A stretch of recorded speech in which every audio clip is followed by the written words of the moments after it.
Well, I'm here in South Australia for a special edition of the Mentors series, and I'm in a little, I guess you call it a suburb.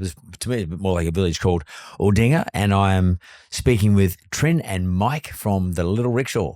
Welcome, guys. Thank you. How you going? Thank you. Good. It's a pretty cool spot. Yeah. Call it home. Can you just maybe explain this joint to me a little bit? Because I mean, it's all like looks like it was made 300 years ago, but can't be right because Australia hasn't been settled for that long. But No, it's pretty old. Well, for South Australia. So originally this was the blacksmith back in the day. wow, So it's actually technically the blacksmith, coach builder, and coffin maker in Aldinga. So you have an original wall just behind us here, and then this little bit here. So where we're sitting now has all fallen over. You can actually see a little bit of the old wall just behind me here. But it was a coach builder next door, which is now a coffee shop. And then they made coffins and with a blacksmith just behind us. Coffins. So back in the day in Aldinga, if someone died, they didn't go to the morgue. They just kept the body at the house. And if there was a light on down just behind us, that meant that they were quickly trying to build up a box to put the person in. And then there's another little spot down the back here where the hearse used to be. So they used to pick up and go down, pick up the deceased person, and the cemetery is just up the road. So it was that for a long time, and then it turned into a mechanic. So if you were here 40, 50 years ago, this would have been the mechanic. If you go in next door to the coffee shop again, there's actually the old pit still in the ground. But it was rubble for about 20, 30 years, I think. And then someone did it up enough, and now it's two businesses in it. We take a decent chunk of it. We've got a little coffee shop next door, and then so that's your coffee shop? No, just some really nice people. I've got a nice little business next door that we just share. We share a little courtyard with them, and the toilets and a few other spots. So you may as well explain what this. It's a restaurant. Restaurant does like. What's the deal? Like, I mean, it's obviously food, but what type of food are we talking about here? Food. Oh, yes, that's my area. That's your Food, present. quick, talk about food. Let's do it.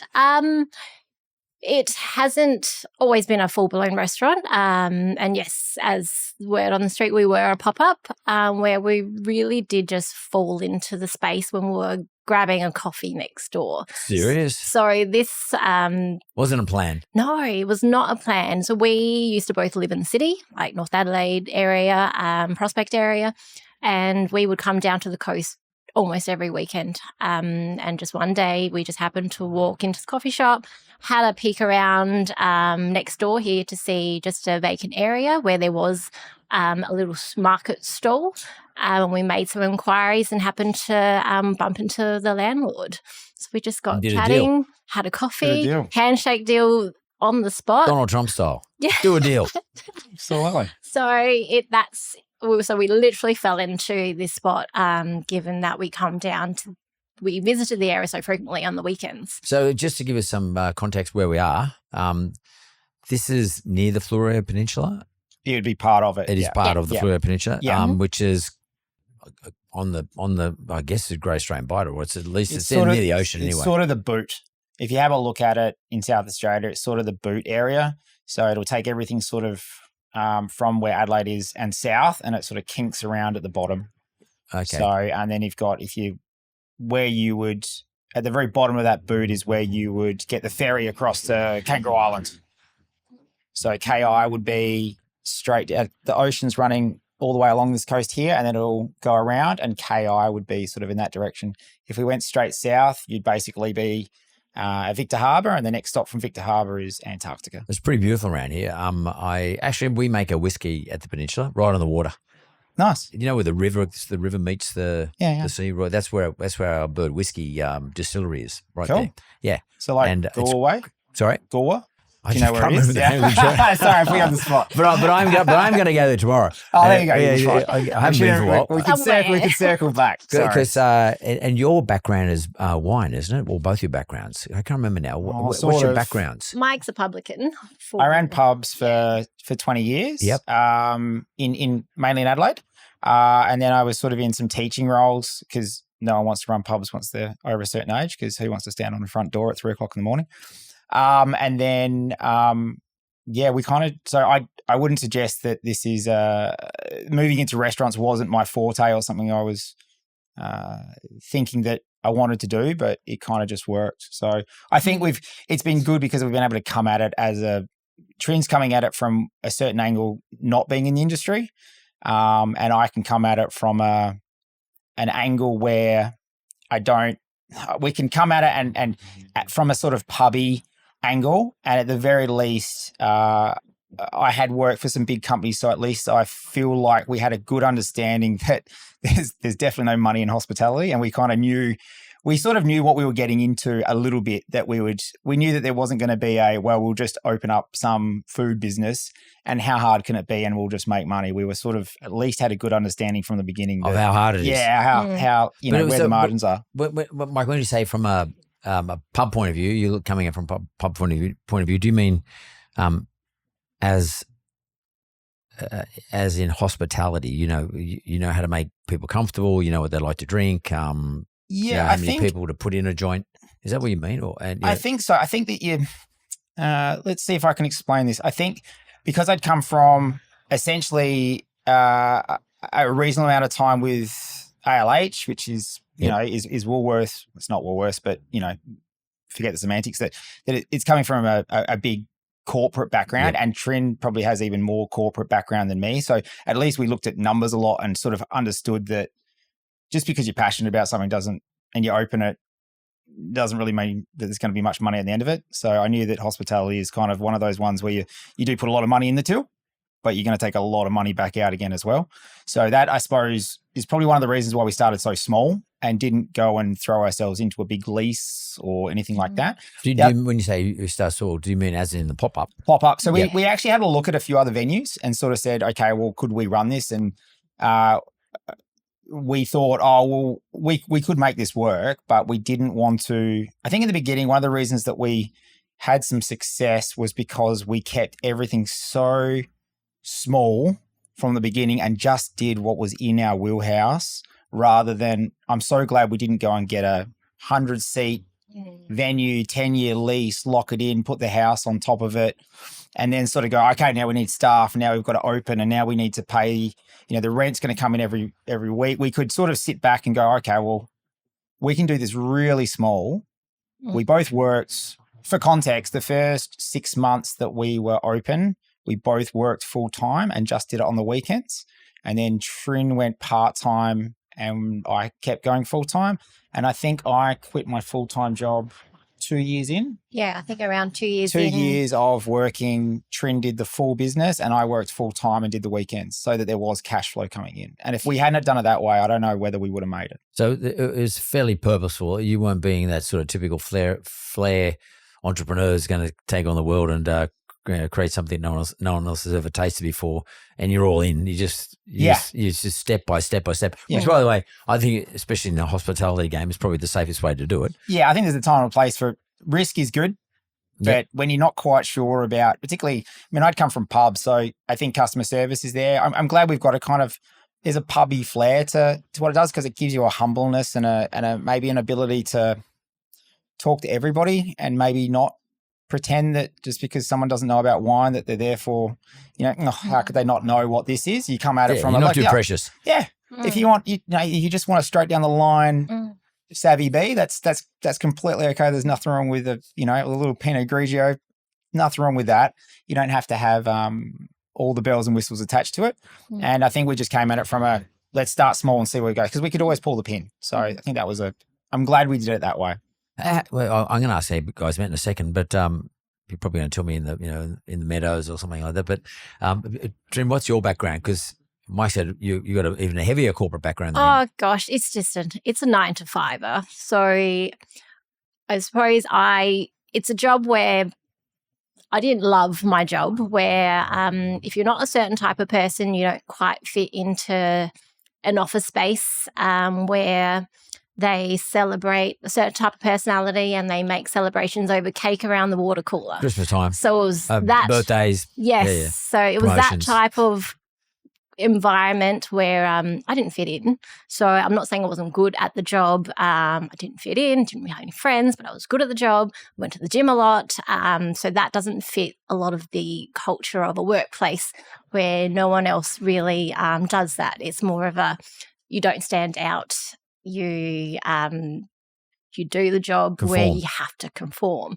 And I wasn't someone who really fit that mold very well, hence why I didn't have that many friends at work. And I was in, let's just call it middle management, where it's even like that little step lonelier, the more you climb the ladder.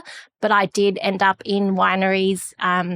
You've had winery. Yeah, but that was a lot more organic, where it was such a hands-on job with growers, with cellar hands, where it's so far from that corporate world that I was used to. And that's actually where probably the business started in its infancy, because I would do vidi meals for the team. Because when we first moved in, because they had a full-blown commercial kitchen in there, and that's actually where it started to trickle in, where I actually cooked at work. You started cooking? Yeah. So when we first moved down, so we lived in Adelaide, and when we moved down, we found this place, and Trin was able to get a job straight away at Tintara, which is one of the big ones just in McLaren Vale. Winery. Yeah. Sorry. So that was, and then that turned into Trin cooking for viticulture. When they do vintage. I don't know if you've ever been around an area like this place during vintage is. You're just walking zombies of people doing 20-hour shifts, because when the grapes are ripe, and when they come in just whenever they come in. So they got to make some calls, and people have to work stupid hours. So everybody is dead on their feet and hungry. So Trin would then go and cook and take meals for everybody at the winery. And in return, I don't think it would be a stretch to say that the wine industry, the McLaren Vale wine industry, is why we made it. We're able to survive the first year. I don't think that's a bold statement, is it?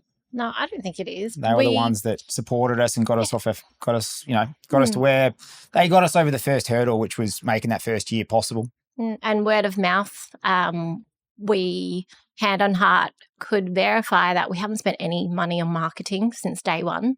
Still to this day, we don't have a business card. So we should do that, get a business card. No one has them anymore. So exactly. Here's the number. Yes, exactly. So I think word of mouth in its infancy is the catalyst of, I suppose, how we run the business. Do you mind if I ask you, given that you were cooking ad hoc and by the sound of voluntarily for all these people in your industry, where'd you learn to cook?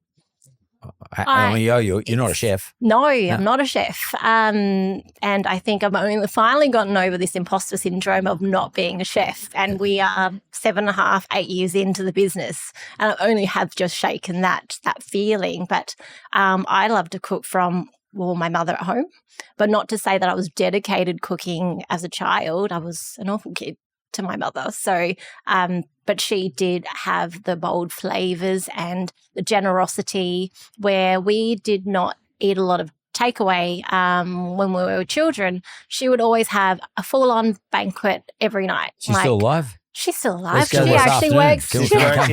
So she's actually been a big part of the business since day one. So that's cool. When we first opened, so Ma lives in, this is not for Tea context. Gully, I was about to say this doesn't make sense to anybody, and it's not South Australia, but Ma lives in Modbury Tea Tree Gully, which is it's on the other side of the city. So it's a good hour and a bit drive down here. From here, yeah. Here. So what would happen is that Trin's mum would go and get all the ingredients and then come down on Saturdays and then cook all day Saturday with Trin, and then Saturday night stay over our place, and then we would open on Sundays. That's how the business started, was just Sundays in the beginning.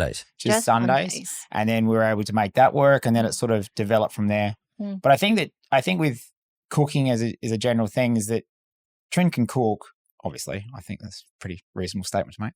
But I also think that being a chef there's lots of people that can cook for 4 people.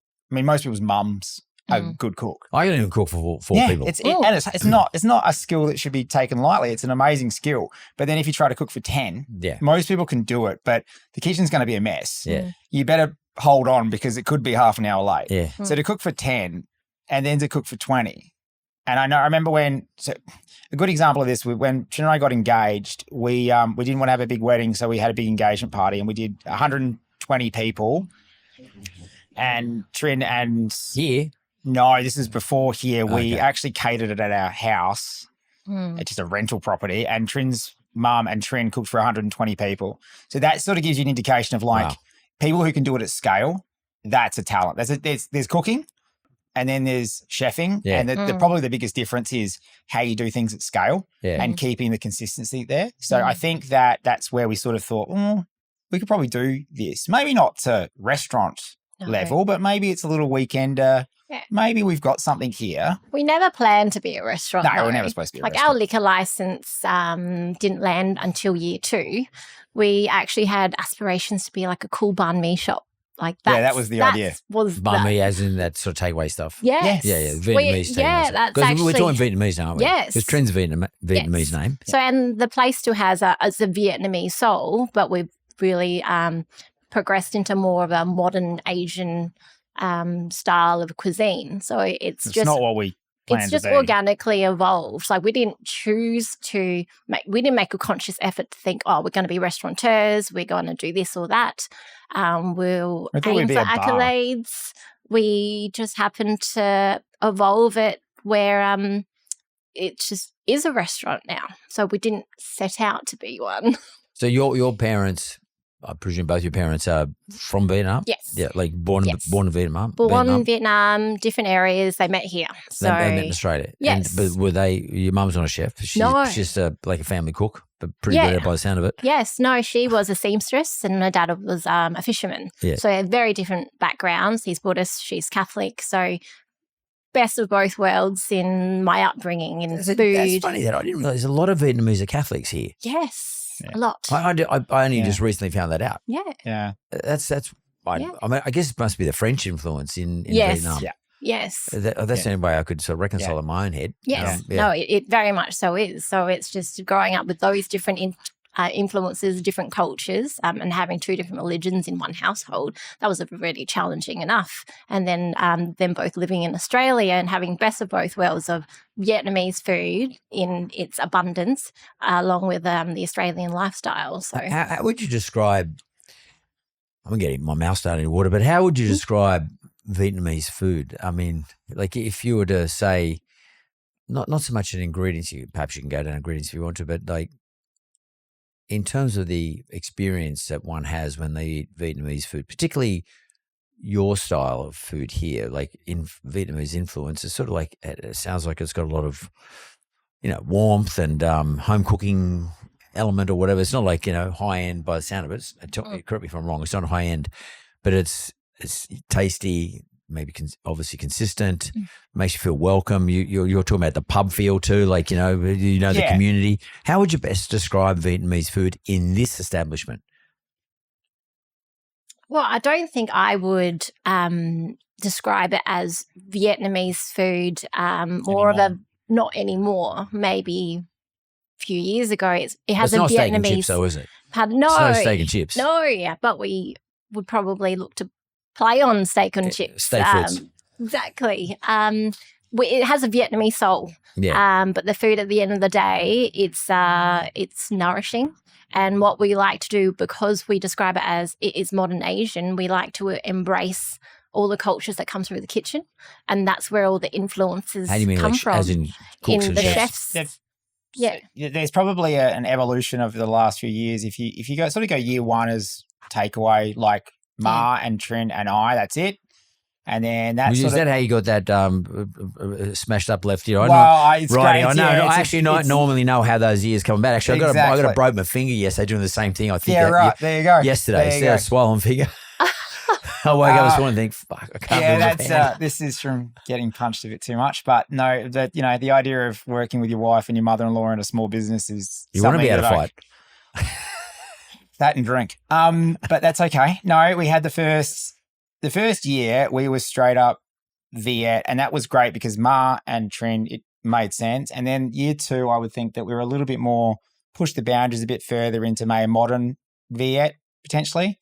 What happened though was there was a little bit of a shift when we did hit a glass ceiling. We hit a ceiling where it was, there's only so much that we could do there's only so much that Trin, when we just talk about the food, there's only so much that Trin could do with Ma as her cooking partner. What happened is we were able to sort of break through that. And when we started to get staff and get some more interest, is that it allowed Trin to go from doing Viet, which I think I can safely say loves, but it wasn't her wheelhouse. So what was nice is that in years 3 and 4, let's say, we started to push into modern Southeast Asian. So maybe there's some Viet in there, yeah, but there was a much more of a modern take on a bit of everything else. You mean like Thai and Singapore? Japanese. Oh, wow. Yeah. And so then I think in the last couple of years, you really have got this, if you sort of want to describe what our food is, it's Trin's background and her family at the core. But we've had a number of chefs come through, and we have a number with us now. So we have 20 staff, five full-time chefs. We've had chefs from Thailand, South Korea, Hong Kong. We've had obviously born and bred here. Nawari chefs. We've had guys from Nepal. So what's been able to happen, Indonesia, which has been great, is to pull from. What's lovely for us is that if we just made it, if we stayed Viet, I don't think Trin would then be hamstrung to only do a modern version of that. What's nice is that we can take food from anywhere in Asia and sort of mix and match and sort of have more of an ethos of it has to be punchy and flavorful and sort of be our kind of food, but it doesn't have to be. We can take a little bit, like at this time of the year, it's great. You want more hearty, soul food. So you can imagine some of those regions are better at that. And then in summer, when you're going lighter and fresher and maybe more seafood, you can sort of lean into a bit more of other. So you would say it's sort of somewhat seasonal. Yeah. Yes. Oh, very much so. Oh, definitely. And when, let's say somebody comes here from Nepal, do you sort of lean into that and sort of say, is there some Nepalese dish you can cook? 100%. Yeah, the last time when Rajan was here, we had a goat curry on. Yeah. So it was like great. It was middle of winter. I love goat curry. Yeah. And it worked really well because it was middle of winter. But then when we hit summer. Yeah. Well, I think it's because I don't come from a chefing background. I approach the kitchen a little bit differently. And I actually digitalized all the kitchen processes too. So you mean you reduce everything to writing? Yes. You systemize it. Yes. Yep. So I love that. Which is not normal. Like there is no handwriting on oily, greasy pieces of paper of an old menu. Like everything is online. So chefs have access to prep lists, recipes. Everything is streamlined online. So I think it operates in such an efficient way where that has been a big culture shock for a lot of chefs coming through. But what that also means is because we're not faffing around, let's just say, with the processes of handwriting or the verbal handovers, we get to embrace the actual cooking and embrace people's experience. Because when you come into a new kitchen, we like to embrace their strengths. And how do you do that? You find out what they are good at, and that's where we can focus on that. If we're just dealing with like low-end admin, then we're always trapped in and bored. Yes, and bored. And I am someone who can't stand still. And if you're still. bored, the guests will be bored. I reckon. And I can't stand still. I can't sit still. 20-hour days on our feet. Do the same cooking, yeah, doing the same doesn't thing. It's got to work for you. Yeah. Mentally and intellectually. And there's two ways you can run. I think there's two basic schools of thought in hospitality. You get a good system, you do it well, and you tell everybody that, hey, this is what we've been doing for ages, and you just knock it out the park. And you become that place that, why do we go there? Well, because we got it. We have an anniversary at that same place every time. We get the same dishes and it's beautiful and it's lovely and it's nostalgic and you can sort of rewind life every time you go in, or put a line through that and then do I hope what we do here, which is constantly changing, constantly new things on the menu, constant pressure on the chefs we do not have this dish. We don't have a replacement for this. We can't get that anymore. We're now doing this. And it just for context, now in the last 2 years, we've only done set menu. So everybody who comes in the door is on a 9-course set menu. So, and then that needs to be something that is constantly changing so that we can look after those people. We don't do a summer, winter, or even a seasonal menu. It's try to take a dish off every couple of weeks and put a new dish on. And it really is based on, well, we have a local fisherman. What has he caught this week? So sometimes, well, not sometimes, often, I just throw all the chefs in the deep end. What are we cooking? Based on, we receive 40 kilos of nanny guy. What are we making? How do we use the whole thing? Oh, nanny guy is a red snapper. Right. Just context, just a fish is caught locally. So every week is just generating ideas. And because when we do hire, and it's based on my curiosity, we have chefs who are also curious, meaning we try different things. If it doesn't work, trial and error, and you have to have a personality where you can take feedback. So, and that's where we probably have clocked up a lot of experiences. We absorb feedback well, and we react to it well. So that's caring about 1%ers. So that's in the food and the people, so all circumstances. So we have to adapt quite quickly. It does make it hard sometimes for the I can completely understand how a chef who is looking for a new position says, I'm really creative, I'm really interested, blah, blah, blah. But maybe they're in a time of their life where they just want to go to work, do the job and then go home. There are a lot of places where they can go where it's like, look, mate, this is the menu. It's going to be the menu for 6 months. You go in, you bang it out, and then at 5 o'clock, we're done. And I can appreciate that. So what we try to do is be very clear with staff is when they do come in, that's not the kitchen that we're running. It's going to be a bit of okay, it's Wednesday. We don't have this. That means that dish is completely gone, which means that we've got to create a new one, which also means that all the alternatives, because if it's a beef dish, then we have to make the pescatarian option, the vegan option, all have to then match the new dish. So we're going to have to create 3 new dishes by tomorrow, which means we have to have all the ingredients here this afternoon. And you guys are going to have to test run it, get it right, be really happy to serve it. And then all the front of house are going to have to learn all 3 dishes by tomorrow. And get the customer feedback. So just on that, because that's interesting. That's like how you execute on your strategy. So is that like on a Monday? Is it because you're open on Tuesday? What are we talking about here? So that day do you guys sit down and taste it, or does everyone sit down and taste it? How does that work? Normally, I'd love to say, that we have a Monday where we have a day off, and then Tuesday is No, it's normally on the Thursday where we're open in a few hours, and it's kind of all. Go for it. Well, a little bit of that at times. Yes, but it's not a perfect system based on a very obsessive personality. So it is it's daily. It's planned daily, it's communicated daily, but you still do have a deadline of opening on Thursday where the curtain call is. Yeah, but what do you do if you're going to open on Thursday? So do you do this on the Wednesday? Do you do the? Yeah, we have a full prep day on Wednesday what with happens? The team. So you walk in and say, take me through it. You walk in and say, this is a fish I got today. It's whatever, a snapper or something, or beef or whatever the case may be. We're going to do this. Do you say? Ask them, how do you want to cook it? Oh, I have some ideas, but then I ask the chefs what they have been thinking about as well. Because every individual chef who works here, they are working on the menu, they're learning the menu and learning cooking techniques that are on the current menu. But I also have a rule where they have 2 or 3 dishes in their minds in the background. There's always what's the next one. So it's quite collaborative. It is very collaborative, and I don't think I could run the business in any other way. And then you sit down and taste it, like once it's cooked? Everyone hands out spoons. How many people taste it? Like everybody, front of house. Oh, right. And back of house. So it's a whole collaborative effort. One of the ways it's worked quite well is that what we try to do, it's probably not financially the best way to do it, but it has worked for us, is that, so let's say you guys all came in and ate on this Friday night. Trin probably, so we're going to get 8 or 9 courses. So there's plenty of food and it's good value. And when you sit down, hopefully you read it and you go, well, that's like 9 courses for $89 is good value. It's really good value. $10 a course. Yeah, it's not bad. And then hopefully what happens is you sit down, and then as we go through, let's say there's no dietaries and you seem like a great table, and I flag you as a good table. You're front of house, are you? Front of house, yeah. Yep. So, or one of the girls front of house, or one of the staff front of house might say, hey, really great table, really lovely. We like them.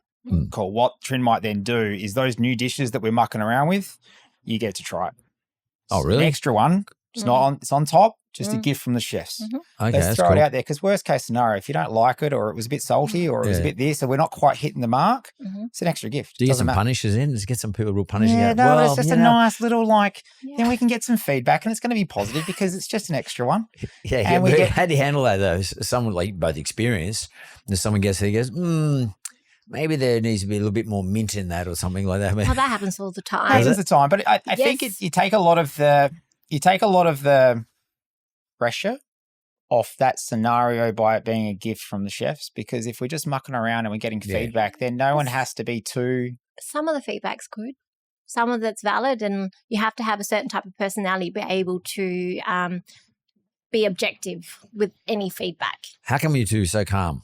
Because most people work in this industry are mental. Oh, no. No, that's under the surface. That's questionable. No, we. There's not a lot of calm. There wasn't. It's not calm in the morning or at night. We have gone through a lot of waves with the business, like COVID, etc., where I think the drinking culture of the kitchen, it's not a strong presence in this kitchen. It may have been at one point years ago, but now it's a work-life balance as far as especially the physical, mental health. And that's for us as those who we own the business and we work in the business. We have to take care of our minds. And keeping mentally sharp is a big one for me because we have to run services the way we want to. So it's just being sharp, meaning going to the gym, getting a smashed up ear in. But I was going to say, how do you sort of maintain the rage? The energy as opposed to rage, but the energy in the kitchen. But at the same time, you have to balance your lives out. And you're working together all the time. Oh, yes. We are extremely married. No, we don't have, there's no if anyone's listening to this and is like, oh, Kate, hang on a sec, pause this. I need to know what the answer is. I don't think there's a good answer. Right. There's no do this. We haven't figured this out yet. I think Trin's it's not going to work for everybody as far as our staff or customers, etc. But I think we're both pretty decent at being quite, aggressive is the wrong word, but aggressive early. So if we don't like something, you tell people straight away. This is shit. This is shit. Yeah. Or this is maybe not shit, but this isn't going to work. So the amount of time that Trin doesn't yell in the kitchen, but if something hits the pass that is not good, the chef's going to know there's not going to be we're maybe thinking maybe we could serve it. And no, it's going to be, it's not good enough. It doesn't work. And with the front of house, taking feedback off customers or et cetera, or if we do something wrong, I think it works better when we are straight down the line as honest as we can be. Because if we can be honest straight away, it's a lot easier to be nice at the end. I think if we're not honest, then it kind of doesn't work. So if we can be a bit more honest with each other and be brutally honest, it always works out better when we are honest straight up.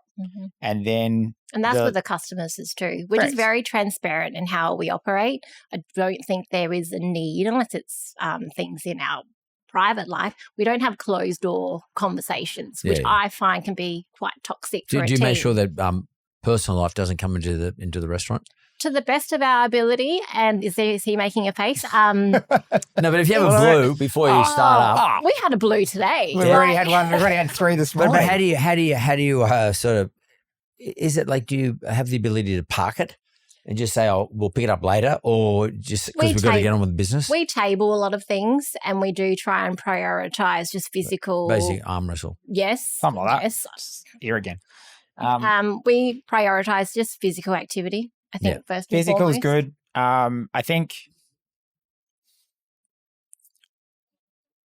Trin and I actually, it's a small window into our personal life, but Trin and I met when we were we've been together for 10 years. So we met when we were a bit not late in life. Like Trin was 28, 29, and I was early 30s. So it's not late, but we were probably old enough that, how long did it take before we got engaged? It was too much personal information, maybe 3 weeks. So, anyways, we were very impulsive. It was a very impulsive, this works, let's get married. And we've been married for almost 10 years now. My point is that I think one of the major reasons that it worked, not in a lustful, this is going to work because it's all bells and whistles, is that I think Trin in particular is very good at having honest conversations and then not letting things linger and saying, I'm sorry I said this. This is the reason why. I know you didn't mean it, but we can move on. So trying to tackle because everything gets wrapped in emotion and food is emotional anyway, and work is emotional and being married is emotional. But if we unravel the emotional bit of it and we go, what you said was this, I took it this way, but I think you meant it this way. So what that does is, I think Trin and I are probably very good at going, there's a problem between us. Can we both trying to get to the solution? Because when one person's trying to get the solution and somebody else is just trying to get points or defend themselves, it doesn't work. So you're going to have that humility. And Trin's very good at coming to the, I know what you said, you didn't mean it, but this is what you said and this is how I took it.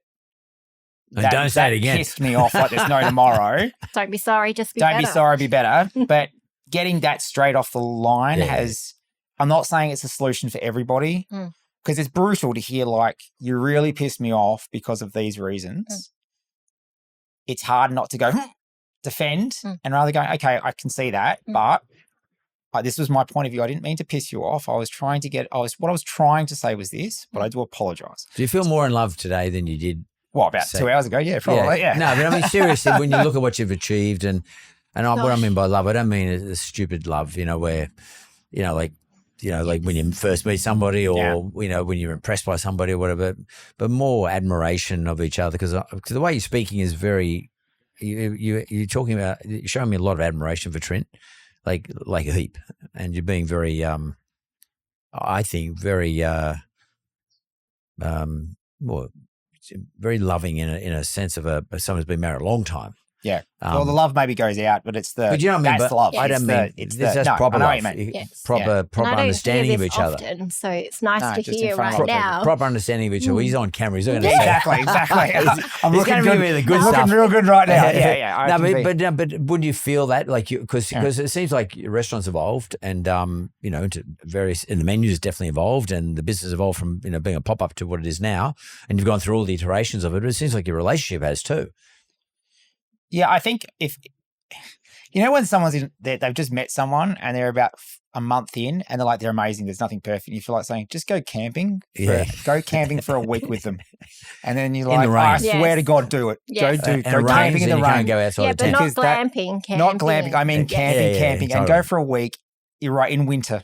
Yeah. And then come back and then say, same? She's a gun. Same? Yes. Because she probably is, but it's different. Maybe not. Different levels of working together in a small space. Because don't you reckon though, like when you're in a small business together, especially if you're in there with your partner, your wife, your husband and or partner, that your relationship either makes it or breaks it. Like in other words, you can become much more resilient and better at being together. Yeah. Or you completely fucking just fall over the edge. If you want to go a long list of restaurants that have fallen over by, husband and wife working together and then I've seen it 100 times over.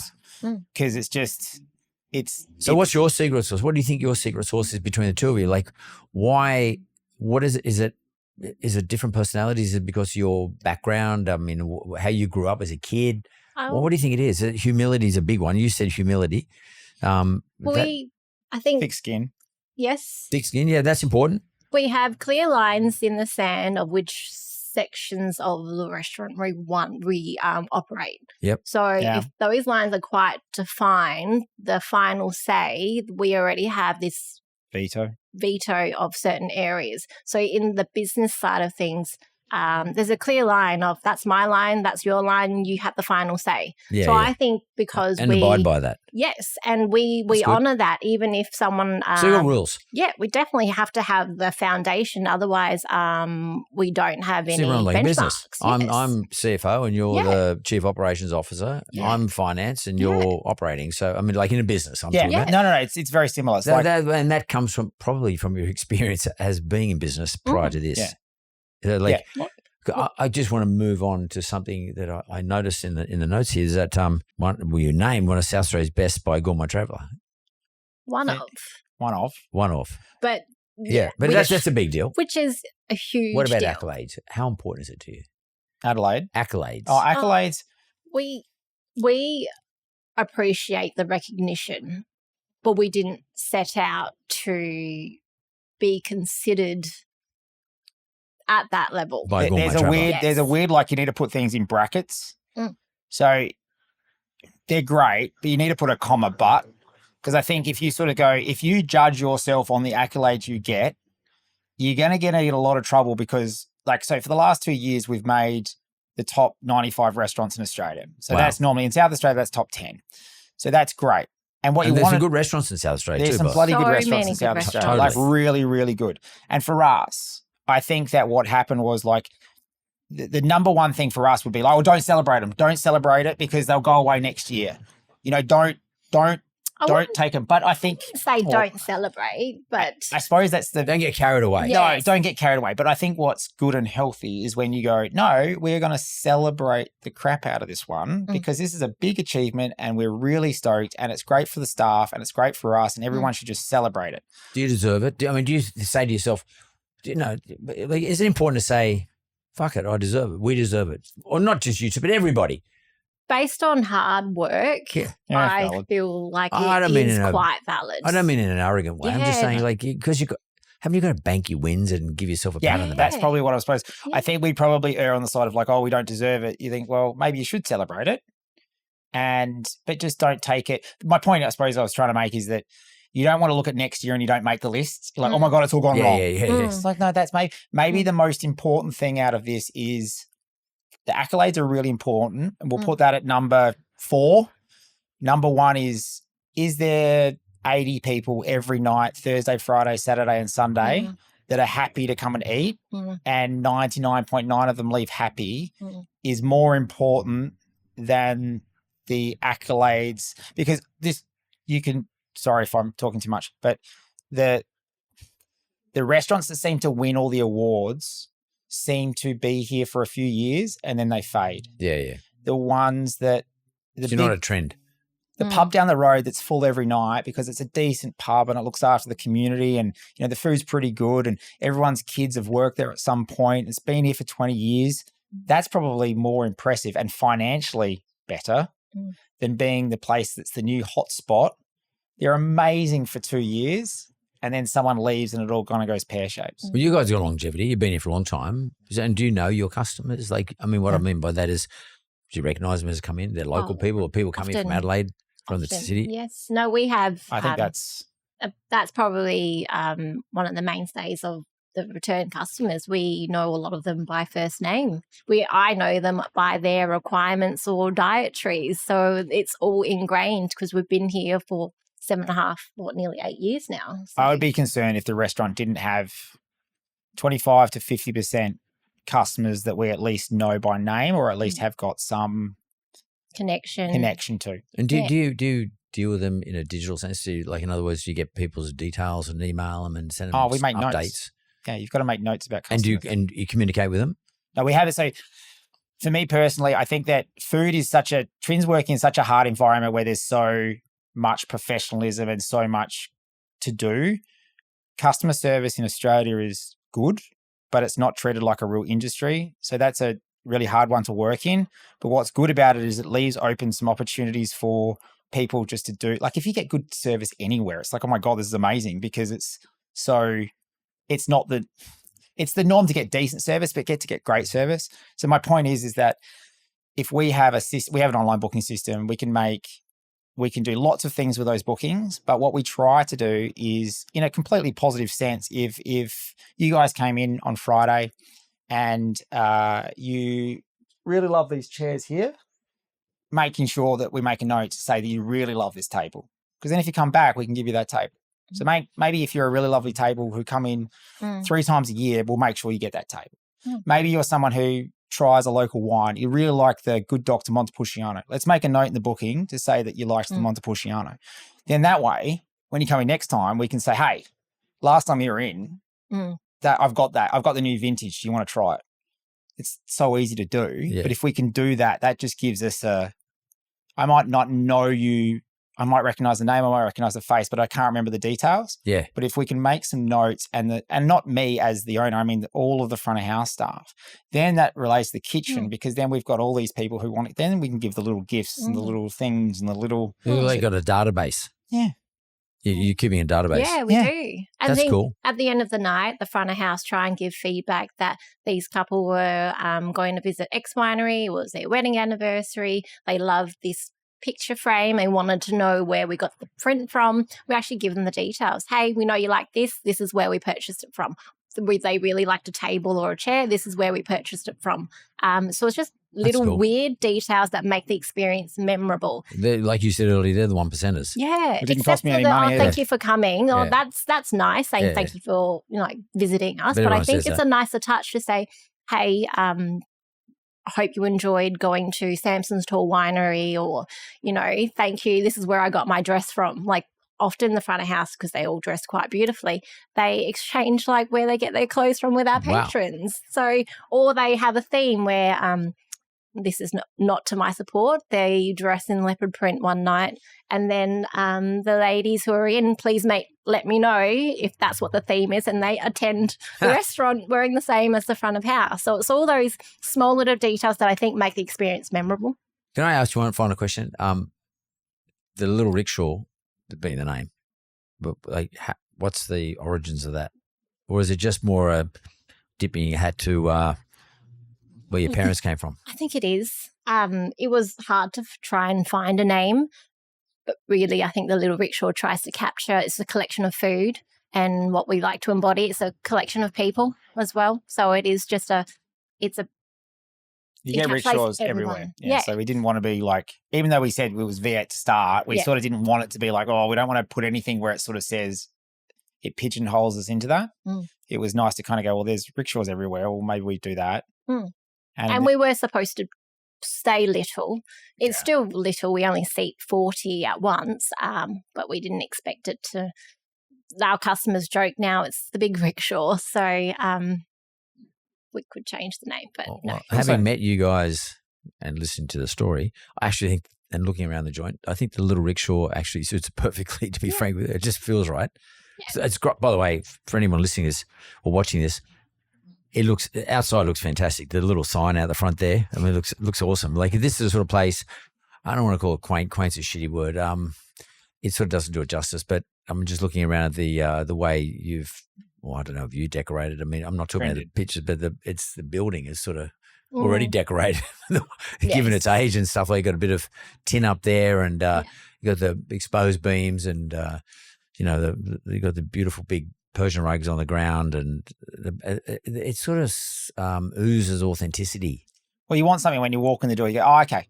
Yeah, I get it straight away. I get it. And if the music's on and the music is played at, we try to set everything so that it's like, everything should have a purpose. There's nothing worse than if you walk in and the music's maybe a little bit too loud for you, but that sort of sets well, maybe there's a bit of a party place that's a bit more, it's not too serious. And then if it's warm and family, you think, oh, this is nice. And then if you sit in a table, there's no good tables.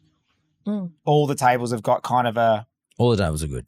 Well, if you sit on this is one of the nicer tables, but it's right next to the door. If you sit on the nice table down the back, but it's really close to the kitchen. If you've got a really lovely table, you're probably in a bad spot. So trying to make it so that it's balanced so that, but there's no terrible tables either. Yeah. So you sort of got this thing where you never feel like you're being stuck next to the loos.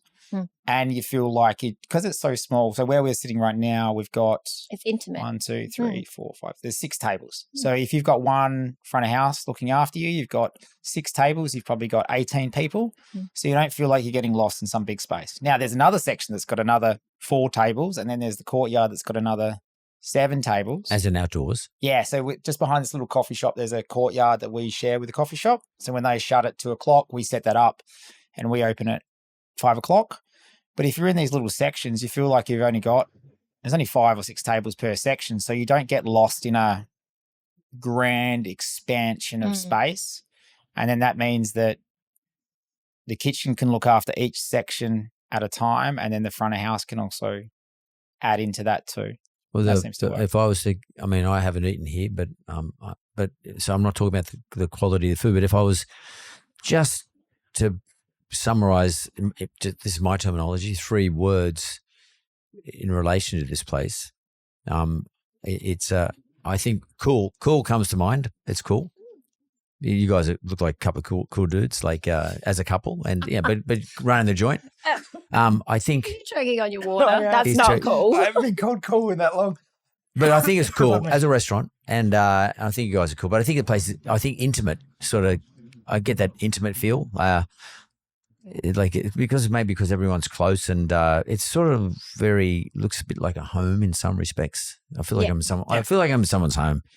I get that sense. No. And I think the final word, and you used the word earlier on, but like I feel like I'm going to be fed well, nourished. I just get that sense. I'm going to get fed well. Yeah, and that'll definitely because happen. I don't have to make any decisions. It's already set menu. Yes. And like I'm going to someone's home. We've got some, it's a cool going on. Music's going. The front of house is wearing whatever they're wearing, leopard skin or whatever it happens to be. But that nourishing thing, that's I mean, at the end of the day, that's what you want that's the experience you want when you get food. Well, I also think that Trin does a really good job of at the beginning, it's very, hey, look how amazing these little plates are. But at the end, we always have had a reputation of feeding people. So you leave like there is no chance. I need to go get a pizza at the end of this. Yes. We are done. Yes. Like stick a fork in me. I need to roll home and have a bit of a think Mike about my life. Curl up in the corner and go to sleep. Yes. Which at the end of the day, it's great going out and trying these restaurants that hit, top 100, whatever. It's great. But at the end of the day, if you're paying for dinner, we want to give you dinner. Yeah. And you're not leaving hungry. Well, thanks for your time today. I mean, I actually really enjoyed talking to you two guys. And I think you're probably, from my point of view at least, a good example of why people travel to South Australia. We're outside of Adelaide, but to South Australia, they want to come to these cool little intimate and nourishing sort of joints. And now they've had a chance to hear your story. I think that apart from everyone just thinks of Adelaide or South Australia as wine. But wine's no good unless there's food. I mean, you're not going to sit around drinking wine all day unless you've got something to eat with it. Exactly. I come from a Greek background. We do not drink unless we eat. Yeah. You must eat. Yes. At the same time. And I think food's like makes wine and wine makes food and makes conversation and makes friendships and all that sort of stuff. So I really appreciate it. So Trin and Mike Richards, really great to meet you guys. And I've enjoyed myself here at the Little Rickshaw. Fantastic.